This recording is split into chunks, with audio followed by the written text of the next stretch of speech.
Welcome to the Wildie West, a podcast dedicated to being a voice for wild horses. My name is Chase McGoran, and I will be your host. Let's save these horses together. All you have to do is listen. Close your eyes really quick for me. Picture a horse. What does your horse look like? Where is your horse? How big is it?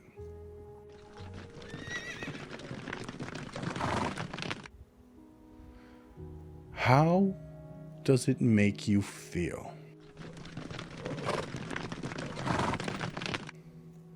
Are you in awe?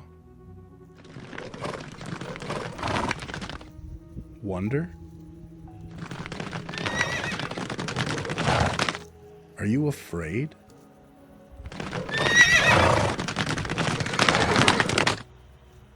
Why?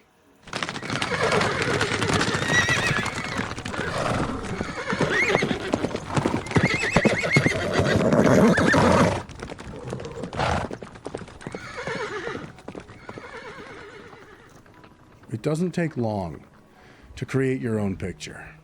In fact, I'm willing to bet this was actually an easy exercise for you. After all, they've been by our side for thousands of years. But maybe that's a problem. It's all too easy to only see horses as a domesticated animal, not as the wild creature they are. In your vision, how far away was a human? Was someone riding the horse? Was the horse in a paddock or inside of a barn? Take some time to make your horse wild. Envision the animal we started with as truly wild. This creature needs to worry about finding food and water. It needs to be wary of predators. It needs to survive. How many would you say are in your herd? Let's make this easy for you. I'm going to give you a location. Imagine your herd. It's a warm, sunny day, and the animals are standing near a winding river, grazing on grass and tufts of greenery. Off in the distance, you can see the mountains reaching into the sky, their peaks coated with a layer of snow. These are the foothills of the Canadian Rocky Mountains. Summer might not be easy, but it isn't the worst time of year. Let's look ahead a little. Can your herd survive the winter? What does a horse with a thick winter coat look like? How many do you see? You may open your eyes now. The size of the herd you saw in your mind's eye was probably correct, the size it should be. Unfortunately, the herds of the Alberta Mountain Horse, the Wildies, are much smaller than what you pictured. Our wild horses are in danger. They will tell you that everything is fine, that the Alberta Mountain Horses are thriving. They would tell you that they are actually doing so well, the numbers need to be thinned. This couldn't be further from the truth. While the Canadian government no longer pays bounty hunters for the scalps of horses, they're still trying to wipe these beautiful creatures from the landscape of the Rocky Mountain foothills, the same way you would wipe away wine spilled on your shirt, quickly, and hopefully fast enough that no one else sees. It seems that for the last 100 years, the Canadian government has been doing everything they can to make sure the wildies are eradicated. An equine genocide. It started with the bounty hunting program, where bounty hunters would slice the skin and hair between the ears of horses off as proof of the kill. It didn't matter how old or young the horse was to these thugs, as long as they got paid in the end. Even foals weren't spared the horrors of this program. It did get more graphic, but I'll spare you the details. Let's just say that nothing was off limits back then. This had to end. People love horses. I know it, you know it, And the government knows it, so something else had to be done. This is where the culls come in. It seems every couple of years the Canadian government steps up and tries to cull a portion of the already small population of remaining wild horses. And every couple of years, my guest for this episode steps up, puts a stop to it, and the government has to backpedal. Today I'm talking with Darrell Glover, the founder and president of Help Alberta Wildies Society, also known as HAWS. Daryl is a devoted and tireless Wildie advocate who has dedicated the last decade of his life to the fight to protect these magnificent horses and their right to remain living free on the eastern slopes of the Rocky Mountains. Daryl runs the HAWS Facebook page with more than 500,000 followers. His team has been instrumental in the rescue of numerous abandoned and injured Wildie foals. Needless to say, Daryl is a passionate advocate for the Alberta Mountain Horse and has made their protection his life's mission.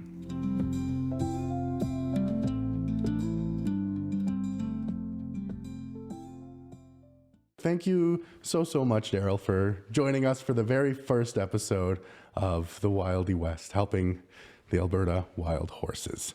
And since this is our first episode, would you mind telling us what an Albertan mountain horse is and why you call them Wildies? Sure. These horses actually began to show up in Alberta around the late 1600s. Most of them basically came up from the U.S. from when the Spanish brought their horses over to the Americas in the late 1500s. Mm-hmm. So they, some of them obviously got away or maybe were used by indigenous peoples back then, and they began to migrate north. And once they showed up here, which is over 400 years ago, they began to mix in with other horses that were released from mining and logging and other industrial activities. So once they started mixing with these other domestic horses, we ended up with a breed of horses which is actually quite unique to Alberta. And this is why we call them an Alberta Mountain Horse. So they are a mixture of Canadian horse, which was sent over from France in the 1600s. They have Indian pony, and they have a very, very strong connection to the Spanish or the Iberian horses, particularly the Andalusian. So that's why we have a breed that we call unique to Alberta. There's no other horse like this anywhere else in the world. Anywhere else in the world? Yeah. Wow. So it's like completely unique DNA. You're not going to find it anywhere. Correct. That's really cool. Okay. What barriers to survival do these horses face specifically in the wilderness of Alberta? Well, we have a very, very active predator-prey situation here in the foothills of Alberta. So these horses are prey for grizzly bears, black bears, cougars, wolves, and those survival rates of their foals are extremely low. We actually monitor a very large trail cam network in the foothills, and it's our experience that only about 8% of the foals survive to become a yearling. So it's a very, very difficult lifestyle for them in the wilderness. Okay, for sure. And other than surviving the wilderness and those factors, what barriers does society and the Albertan government pose to the wild horses? Well, that's a really deep question. We started in 2014 resisting government culls, which were designed at the time to fully exterminate all of the wild horses along the foothills. They actually were on the agenda of total removals. So we got involved and started protesting that type of activity. Mm-hmm. And for the past 10 years, we haven't had, or actually 9 years, we haven't had any wild horse removals from the government. That is just starting now again. So after a decade, our government has developed a framework that they are going by, which has population thresholds set in that framework. These are non-scientific thresholds. These are imposed by the Rangeland Department. And some of the thresholds in the equine zones are ridiculously low and irresponsible and reckless.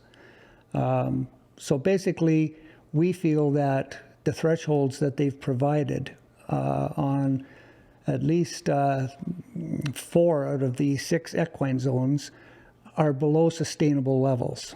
Okay. So it's going to be a very, very challenging time in the near future for us to try and have them reevaluate those numbers and make this framework that they call scientific, which is anything but. Okay, we want to see that adapted to more appropriate levels of population. The wild horse population is already in decline. The government has failed to acknowledge the fact that natural predation and poaching and natural causes of death has already more than maintained the population at sustainable levels now.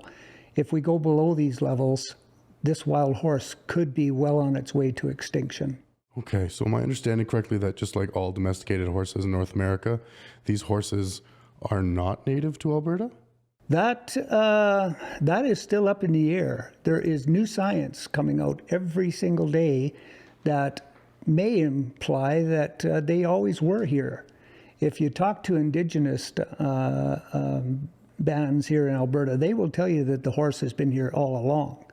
And they are indeed native to North America. So, yeah, we've got some new science through the archaeology departments and that are actually showing that the previous data may be, in fact, flawed. Okay, for sure. And is the government using that fact to move against the mountain horses? Well, the government refuses to use the word wild. They don't use the word Alberta Mountain Horse. They want to use the word feral because it's a nefarious way of making it sound like the horses don't belong. Okay, they use the word feral because it's a derogatory term used by our ranching communities and other conservation groups that don't want the horses there. So they don't want to romanticize the horse in any way by calling it wild. Yeah, fair But enough. however, I should state that the definition of wild is, and the reason we use that term, is an animal that's born in the wild, lives in the wild, and is untouched by humans. So certainly it falls under that definition. Absolutely, yeah. And you touched on this a little bit earlier, but what is the worst possible case scenario if no one does anything for the wildies? That's simple. Extinction. Could you go into a little bit more detail? Sure. I mean, in order to be a sustainable population, you have to have a certain number of breeding horses and breeding females.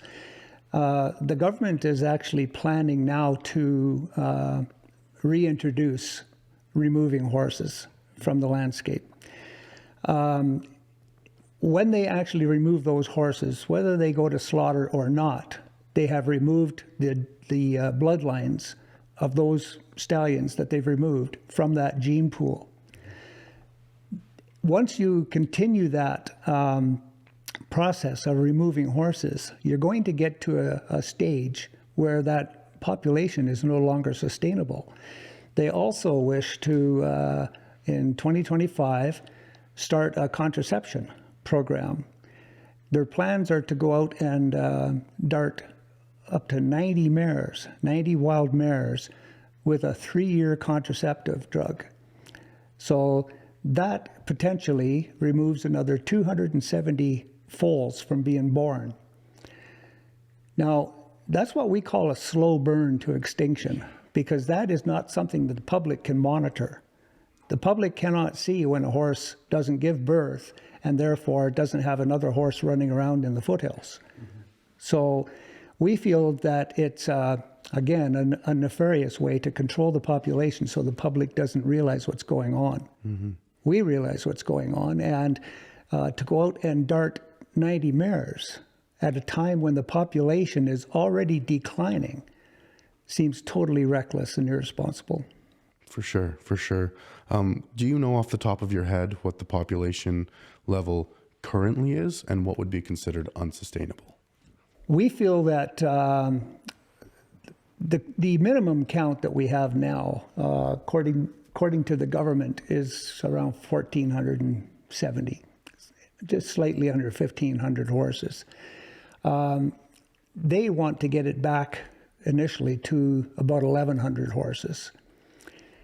With monitoring questionable, monitoring procedures questionable in the foothills, that could easily slide well under the 1,100 mark, And once we get down into around, even if they get down to 800 or 900 horses throughout this 2.2 million acres, to us that is probably a roadmap to extinction right there. Okay, for sure. You said we a couple of times. Who is we? Help Alberta Wildies Society. Perfect. Yeah. We are a society of volunteers that were formed in 2014. We have a group of about a dozen active volunteers that work behind closed doors and work on data and mapping, counts. We review 80 trail cameras twice a week. We go out and get the cards, and we basically monitor the new births and the mortality of those foals. So we have some pretty accurate data, which the government, our rangeland department, refuses to acknowledge. So our government, in their 2023 framework, is using scientific data from the internet, from papers that are from Australia, Nevada, Mongolia. Very little of the information they're using is actually from the foothills where we monitor the life and death of these wild horses. Okay, for sure. Thank you. What is the government planning to do to the horses this winter? The Minister of Forestry and Parks, Mr. Todd Lowen, put out a post on Facebook recently in December that they're going to remove 30 wild stallions and start a contraception program of darting 90 horses. So this would be likely in the late winter, early spring of 2025, or the late winter of 2024, I should say. So around February, March of 2025. They will, however, go up and do another aerial survey by helicopter and check the numbers. But like, for example, the one zone that we're quite concerned about, we call the Clearwater Zone. That zone is 550,000 acres. Mm-hmm. And their last count was 156 horses. Oh, wow. We flew the same zone, and we came up with 88 horses. So that's a significant difference. Yeah, that's almost half. That's crazy. That's a huge, huge difference. Now, the government has put, and I say put it because they imposed an acceptable threshold on that zone of 99 horses in 550,000 acres. Their red line is 150. So now, because they went over that red line by 6 horses on their last count, so they say, they've implemented now a removal for 2025. So they're going to go in and remove horses based on year-old data. So because we put up a pretty big fuss about them using year-old data, it's my understanding that they're going to hold off with any removal action until after they do their 2025 count. So we'll see if that comes up over the red line again or not. Okay, for sure. Okay. And the post by the government official that you mentioned, it's available on social media, correct? Yes, it's on Facebook. And it's received close to 1,000 comments on that government post. Probably 99.9% of them are extremely negative to the minister for proceeding with this action.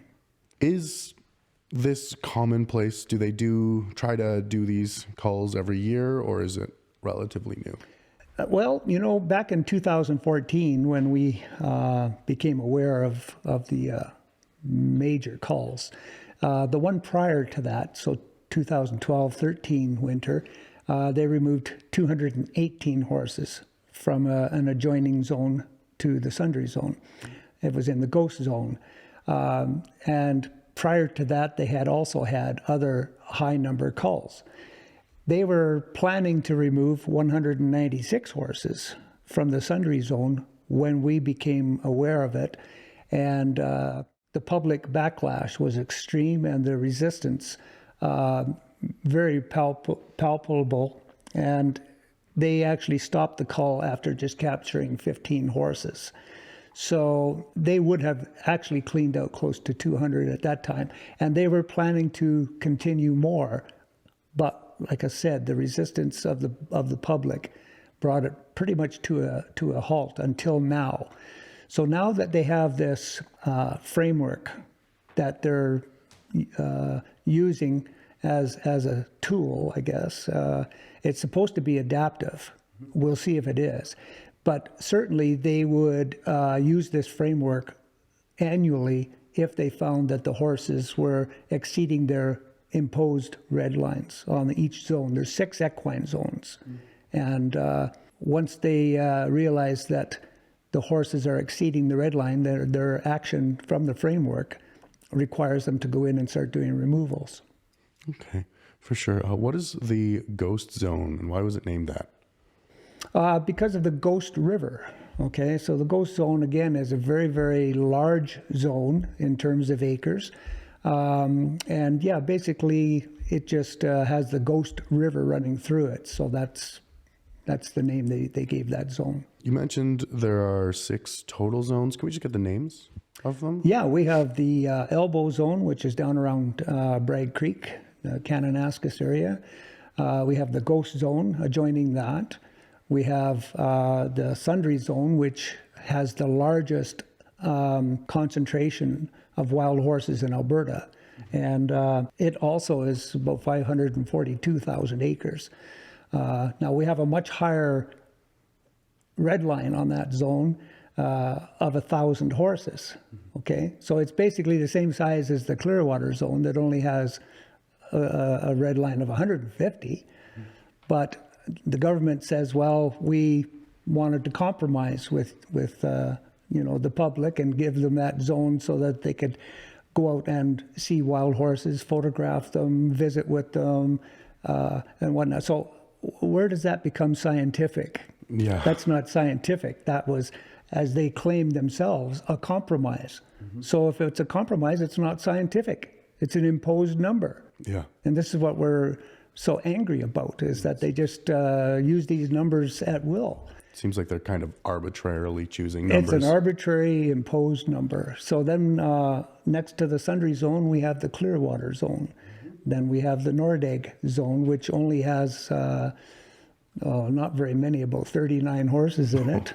And then we have the Brazou Zone, and that is a zone of high contention with us. That is 1.5 million acres, and the government has an acceptable level of 18 horses. 18? 18. Oh my goodness. Yeah. A red line of 30 horses. So in 1.5 million acres. Now, one of the things that people don't realize is that the government has never really flown that zone, other than they make one trip in at the south end of it, turn around and come back out. So that's all they've ever done, and that's why they see such a low number of horses. So here's the trick. They will now seeing as they have this ridiculously low threshold number on such a large zone, now they will go back and they will fly very, very intensively through that zone.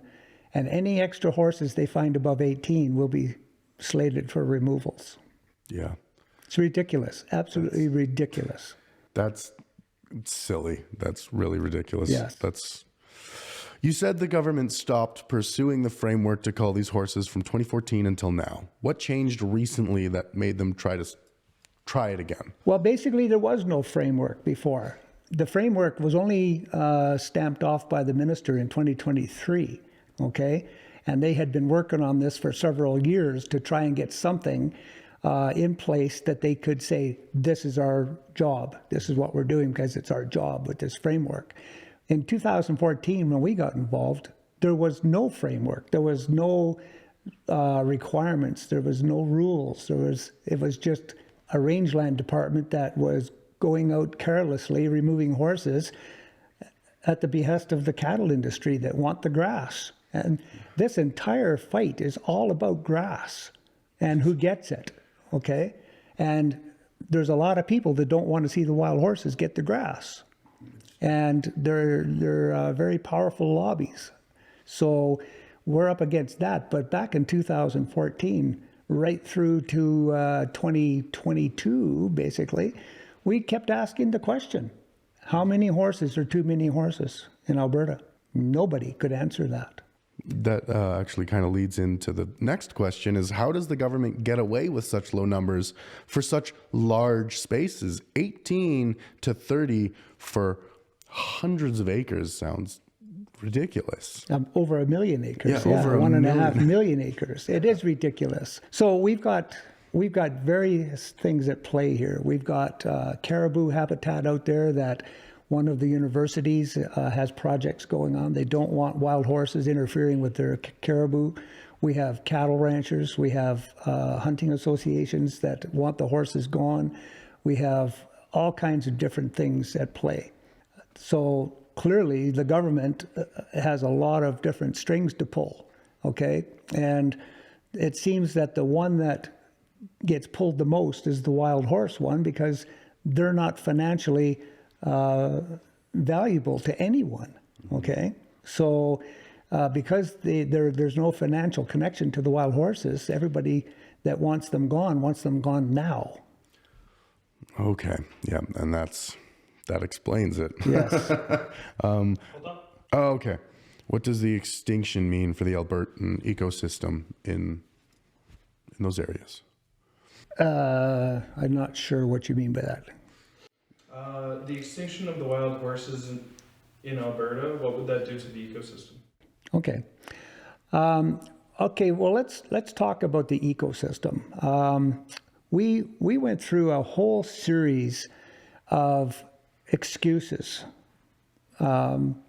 posted by the government since 2014. For example, when we got in, you see, the ecosystem actually is the lowest on the level of reasons for them to get rid of the horses. At first, we were told that the wild horses had no natural predators. This is when we got involved. Mm-hmm. That was quite alarming. So when we put up our trail cameras, we got all kinds of pictures of grizzly bears chasing, killing, and eating horses, wolves chasing and killing horses. To us, that seemed pretty obvious that there was natural predators. So the government backed off on that. So the following year, in 2015, they decided to promote the narrative that the wild horses were all full of EIA, which is equine infectious anemia. That's a federally reportable disease. So if your horse, for example, yours or mine, had EIA, it would have to be quarantined for life or put down, according to our CFIA regulations. So when I mentioned this to the government, I said, we got a serious problem here. I said, because all of the ranches that are connected to the Crown land where there's wild horses, when that mosquito flies over that fence onto that ranch land, I said, those horses must be infected too. So I think we're going to have to put down all the horses along the foothills that are connected to Crown land. Well, within a week, they came back and changed that narrative and said that it wasn't so. The numbers were skyrocketing. That was another narrative posted on the government website. We proved that wrong by doing our own aerial surveys and holding the government accountable by flying in their chopper with them when they were doing the counts. And as soon as we started flying with them, that's funny how the numbers began to come down, not skyrocket. So then, of course, the last one that we've been dealing with is how the horses are out there damaging the landscape, damaging the ecosystem. We have continually asked for the science that proves that from the government. They have none. They won't or can't produce it. So if they won't or can't produce any data showing that the horses damaged the landscape, well, exactly what is it that they're talking about? We don't know. The chief scientist for the Rangeland Department stated in one paper that the horses were trampling sensitive plants and causing compaction in certain areas. Well, I would think that the 8,000 head of cattle that go out there throughout the summer months probably would compact some of that as well, and probably damage a lot of the sensitive plants. So, but they never ever mention the cattle. It's always the horses. So we're at a stage now where we have held the government accountable for ecosystem damage, and they just literally have side-passed it now and said, quote, Daryl, it's all about the grazing. Okay. So in other words, here we are coming back to the grass. Yeah. So it's the grazing that they're concerned with. They don't want the horses eating the grass, and if they have less horses eating grass, they can put out more cows. It's as simple as that. So that's why they want the wild horse extinct. Yeah. Yeah, that makes sense. And just to clarify, what is the CIFA? Canadian Food Inspection Agency of Canada. Perfect. Thank you. Let me see. I guess we have two questions left, plus, my follow-up questions here. But why should people care about these horses? What sets them apart from specifically domestic horses? Well, if you're a horse lover, I don't think it really matters whether it's domestic or found running free out in the wilderness. But the fact is that they are such a resilient animal, and the myriad of deterrents that they have to face to stay alive out there is quite amazing. I know that a lot of our horses here in the domestic world would never survive in the conditions that the wild horse survives in. We have seen them in the wilderness with their necks ripped open by a cougar, or their hind quarters ripped open by wolves. Any one of our horses here in our paddocks never would have survived many of those injuries. And yet, 6 months later, we'll see this wild horse, even though badly scarred, be healed up. Yeah. And still once again thriving. So they are a very, very unique animal. And I think to lose the presence of this Alberta wild horse or Alberta Mountain Horse, it would be just a crime. It would be a crime to humanity to lose this, because we'll never, ever get it replaced. Yeah, and I know on some of your trail cameras, you follow them and you've given a lot of them nicknames. Some of them, I can't remember off of the top of my head, but I know some of them have nicknames based on like scars and injuries they have and stuff like that. So yeah, and it's really quite something to see horses being able to survive. Well, the truth is, what a lot of people don't realize, unless you are a horse lover, these are a sentient being, and they have family structures and family bonds. And to just go out and arbitrarily remove horses from the wild, it's heartless. It really is. Those people that are doing that don't realize they've just ripped a family apart. And that's the one thing that we prove through our trail cameras week after week. we show the bond that these horses have with each other. And we show how they mourn when one is lost. And for people that don't understand this, that's why we need them here. We need them present to be able to show them the reality of what it is for wild horses to be running free in the wilderness. Yeah, absolutely. And then what can we do to help to protect and conserve this absolutely breathtaking species? We need to have everyone contact the Alberta Premier, send an email or a letter or a phone call to her office. She won't actually read it, but her staff do, and they have to report, the messages to the Premier that we just need them to stop this removal and contraception program because it's going to damage the sustainability of these herds that we have in the present now. I mean, at one time, even back before the Second World War, there was tens of thousands of wild horses running in the plains here in southern Alberta. Tens of thousands. Yeah. Now we're down to under 1,500 because of the persecution they have faced from the human people and the governments over these last 100 years. Yeah. So at one time we were sending 10,000 tons of wild horse meat to Belgium to feed those people after the war. I mean, there was so many. What have we got left now? Had we not stepped in 2014, they would all be gone now, every one of them. So we need to contact the Premier's office in Alberta. We need to contact Todd Lowen's office, the Minister of Forestry and Parks, and tell them to stop now, while we still have a certain number here that we can hopefully keep alive and keep this bloodline going. Yeah, because I would personally love to be able to go to, let's say, Sundre, and you see a herd of these wild horses, maybe 1,000 strong, running through the fields and along the side of the road, because that's something that feels like it would be something straight out of like a fantasy book, like right out of Lord of the Rings or something. And I think that would be, if I can't see it, I'd love it if future generations at the very least. Well, I can guarantee you won't see anything like that. No, I won't.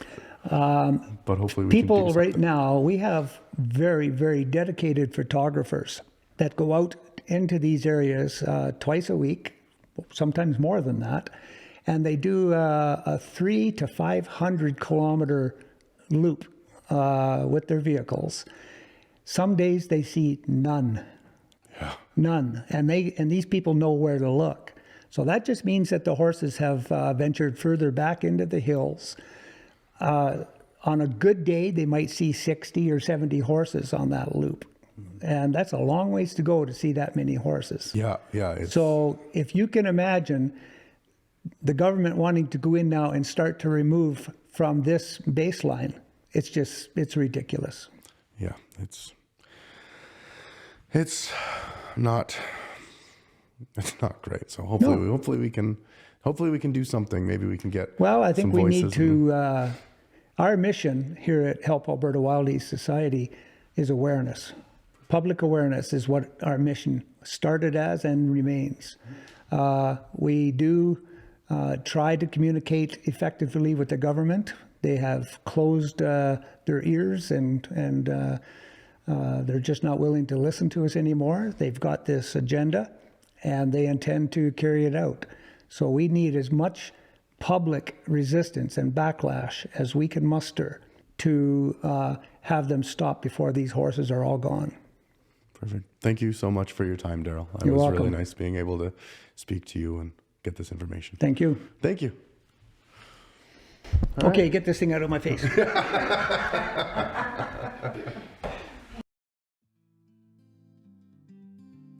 Thank you so much for listening to the Wildie West. It really means a lot to me to see people genuinely interested in this topic, and I do want to save these beautiful horses. A huge thank you to Daryl for allowing me to interview him this episode, and a huge thank you to everyone else I was lucky enough to interview this season. If you want to help, there's a ton of different things you can do. If you live in Canada, you can write to your local member of parliament or directly to the Minister of Parks in Alberta. If you aren't as comfortable doing that, you may follow Help Alberta Wildies Society or HAWS on Facebook to get more involved and see what other things you can do. And of course, you can like, comment, subscribe, or interact with this podcast in any way. Every little bit truly does help and allows me to show tangible proof that people care.